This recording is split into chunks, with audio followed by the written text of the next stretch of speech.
নমস্কার সবাইকে। আমার নতুন একটি ভিডিওতে প্রত্যেককে স্বাগত জানাই। আমি বাপের বাড়ি গেছিলাম গত রবিবার, ফিরছিলাম মানে গেছিলাম সোমবার, রবিবার ফিরছিলাম। তো ফেরার সময় যখনই ফেরিঘাটে এসে দাঁড়িয়েছি দেখছি এরকম একটা ঢেউ দেখতে পাই। তো আমি সঙ্গে সঙ্গে বুঝতে পেরেছি, যেহেতু আমরা এগুলো অনেক দেখেছি অনেকবার, যেটা বান আসছে, নাহলে সম্ভবত এরকম ঢেউ আসে না। ওপারটা ধরে সাদা হয়ে বানটা আসে। তারপর এই জায়গাটাতে একটুখানি মাথা ডোবাই। নদীর একদম লাগোয়া যেগুলো মন্দির থাকে বা ওই পীর বাবা থাকে, এরকম মানে দেবতাদের কাছে বা মসজিদ থাকে, ওখানটাতে নাকি ওরা মাথাটা ডুবিয়ে নেয়, মাথা নিচু করে নেয়, মাথা তোলে না, এরকম একটা ব্যাপার। ওই জায়গাটাতে মানে পুরো মিলিয়ে যাবে। তারপর আবার দেখো ওই মন্দিরের জায়গাটা ফেলে এসে আবার কতটা চওড়া করে ফ্লোটা নেবে।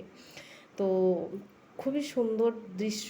এরপর এইটার সাথে সাথে আবার জোয়ার লেগে যায়। আমাদের এই সাইডটাতে পুরো চড়া, মানে আমাদের ওটা অপোজিট সাইড, দক্ষিণ চব্বিশ পরগনা। আমি আছি হাওড়াতে, হাওড়ার দিকে, হাওড়াতে বলবো না, হাওড়া থেকে অনেক দূরে আছি আমি। তো এই দিকটাতে আমাদের প্রচুর চড়া, আমাদের নদীর ধার ধরে বা আমি যেখানে এখন যে ফেরিঘাটে আছি প্রচুর চড়া। এখানে অতটা ঢেউটা ফ্লো করে না।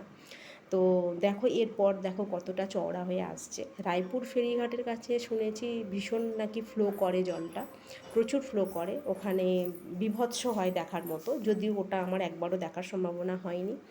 আর আমাদের লঞ্চের টাইম পেরিয়ে যাচ্ছিলো, তখনও লঞ্চটা আসেনি, বা আশেপাশে কোনো যে ভাসমান যে নৌকাগুলো ওরাও থাকবে না, যে এটা মাঝখানে অতটা ঢেউটা থাকে না, এই যে ধারেতে মারাত্মক পরিমাণে ধারে ঢেউটা থাকে, মানে টানটা থাকে, ঢেউ থাকে বলা ভুল, টানটা থাকে, টানেতে মানে হয়তো ডুবিয়ে দিতে পারে। এই জন্য ওরা ভাসিয়ে নিয়ে, বা আমাদেরও যে লঞ্চটা যে টাইমে ওখান থেকে ছেড়ে দিয়েছে, সে এতক্ষণে এখানে পৌঁছে যাওয়ার কথা, কিন্তু সে নদীতে মাঝখানে ভাসছে, কারণ মাঝখানে ঢেউটা কম, দুলবে, ভীষণ দুলবে, কিন্তু ওরা সামলে নেবে। কিন্তু এইটা যদি এই ধারে নিয়ে চলে আসতো পুরো ডুবিয়ে দেবে, এরকম একটা মানে শোনা যায়। অনেককে দেখেছি, বা যখন এক একটা জাহাজ আছে যারা নদীর